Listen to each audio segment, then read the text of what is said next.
I was invited to rehearse the Bolshoi Orchestra for Russian literature, which is ludicrous for an American, Chinese American, to go to Russia and rehearse their repertoire, and for performances with various ballet companies.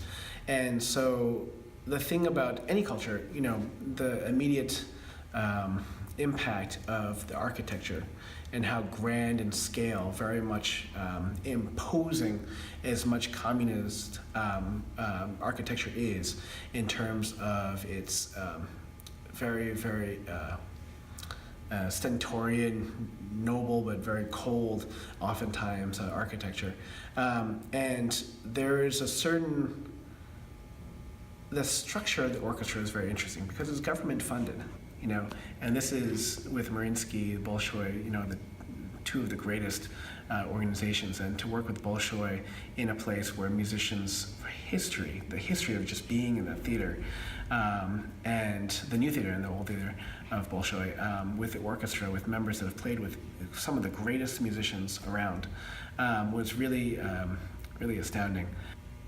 Oftentimes, as Russia is a little bit more insular than obviously the Western or European countries, it's not as often that we have an opportunity to interact and work with Russian musicians. And so it really is a different experience, and I think that is very rewarding on both sides.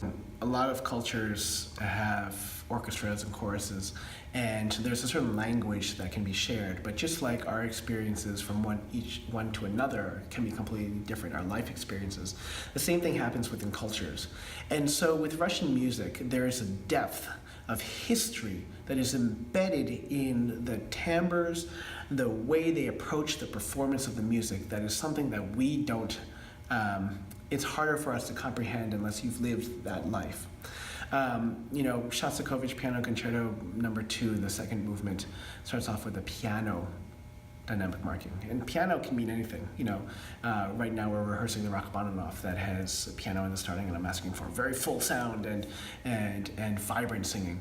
But for them, for this movement, it was as if you were thrown in the Siberian, tundra, isolated in its darkness and despair. And the tone in which the orchestra played, the Bolshoi Orchestra, was just utterly stupefying. And it's not something that you would have imagined immediately when you just see a single dynamic marking of piano. And I think it's that culturally long history of performance and this repertoire that is very powerful, and it's something that's very interesting today, because I think there's a conductor, I think it was Moody, but that said that today conductors or musicians actually don't have that much culture because we don't know things like this historical context, this historical way of performing, these Russian way of performing Shostakovich and Prokofiev. It's something that is very, very different than one might expect, and I think that's what you take away from it. Just like if you go to France and you hear French music performed, it's a different sound, it's a different way of phrasing than we would normally do in America. And to be exposed to that is something very, very different.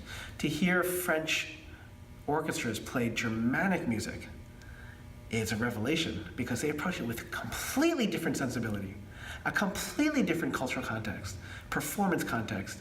And I think that all it does is expand our artistic, experiences and cultural experiences. And I think that's why exploration of Russian literature is very important, because it's a very, very different scope. It's a very, very different language, even though we may be using the same notes, rhythms, keys, etc. But the way it's used, I think, is very different. And so to me, it's about the exploration of how, of culture. And when I first experienced that, it was astounding to me. And I hope that in exploring this music through this concert, likewise, it is expanding the experiences for our singers, because each time we perform it, there's something that we learn from it and we grow from it.